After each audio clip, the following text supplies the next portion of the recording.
Welcome to the last Friday of the month. This is Network Africa. Coming up on the program, it's day 2 since the AU delegation led by President Zuma touched down in Burundi. They are keen on securing peace for the East African nation. Then Kizza Besigye goes to court. He is suing for being arrested several times during and after the Uganda elections. And later on our last Friday of the month special, we look at an artist who's keen on making African-inspired comics go global.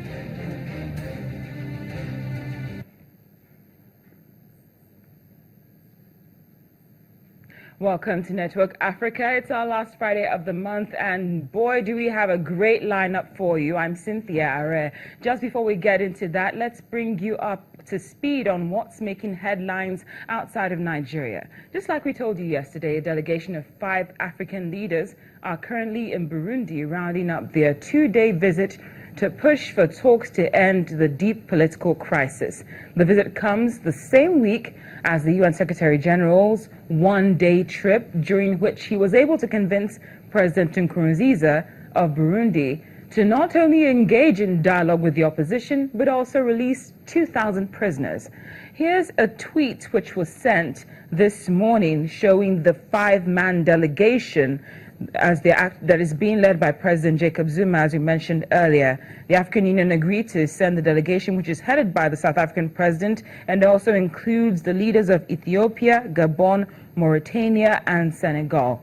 Burundi's upheaval was triggered by President Nkurunziza's controversial decision last April to run for a 3rd term, which he won in an election in July. Let's just bring you up to speed right now at what's going on in Burundi at a glance.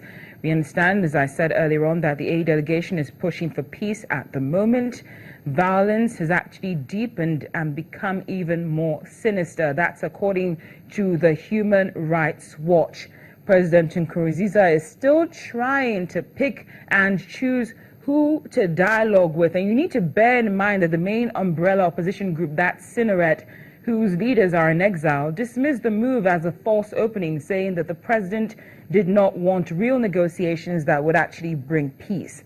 The Sineret chairman, that's Leonard Nyangoma, is hopeful of results from the AU delegation, but is far from optimistic that there will actually be a breakthrough. Now, Uganda opposition leader, that's Kizza Besigye, is just about ready to exercise his fundamental human rights. His lawyers are in the process of filing a case today in regard to his repeated house arrest. You recall that Mr. Besigye was picked up at his party's headquarters this time last week, even though he was taken home later that day. Since then, police have surrounded his house and arrest him every time he attempts to leave. The opposition's lawyers are also in the process of considering whether to go to court over last week's presidential election results, which they claim was marred. The EU, OHCHR, and the United States also side with the opposition in saying the elections were anything but credible. Well, after his busy week spent in crisis-hit countries, the UN Secretary General, Mr. Ban Ki-moon, is ready to go home for a bit. Mr. Moon has just left South Sudan after meeting with the president and the government officials to discuss more measures that could be taken to protect civilians, especially after the recent attack on an IDP camp in Malakal. Here's how that went.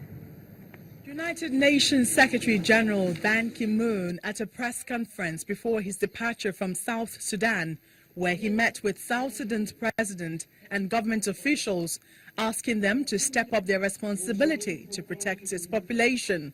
The government of South Sudan must step up to its responsibility and protect its population.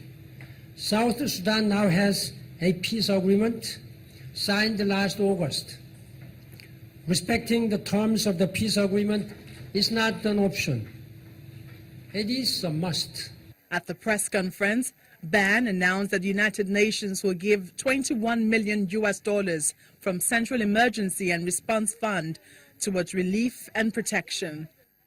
Ban's visit to South Sudan comes after his visit to Burundi and the Democratic Republic of the Congo, Regions, he hopes, will refocus their priorities on humanity.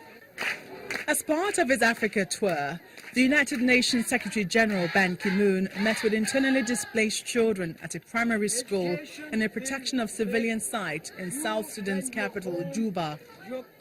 More than 200,000 people remain displaced in various locations in South Sudan after conflicts erupted in mid-December 2013.